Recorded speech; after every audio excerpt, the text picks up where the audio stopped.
The reason that common loons are attracted so much to Algonquin Park, I think, is simply there's so many lakes. I mean, Algonquin Park has something like 2,500 lakes, and almost all of them are big enough to support a loon pair. And the folks here, the cottagers, I think just use their boats less. So there's just less motorboats going back and forth, and that helps the loons because there's less chance of them being disturbed.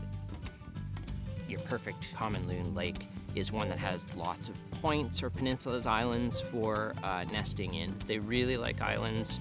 Hard for land-based predators to get out there. The island's far enough out from the shore, they can't get there, they don't bother. Loons eat pretty much 100% fish. They often go after yellow perch and other small forage fish. And these things, they dart really fast through the water. Loons are visual hunters, so they're doing this by, when they're on the surface of the water, you'll see them stick their heads in the water and actively look around. Because loons are visual predators, the clearer the water, the easier it is for them to find their prey. The lakes here are clear. Algonquin is up on a high dome. There's no polluted water coming down from upstream. It's healthy water, healthy fish, lots of places to put nests, and lots of lakes to support lots of pairs.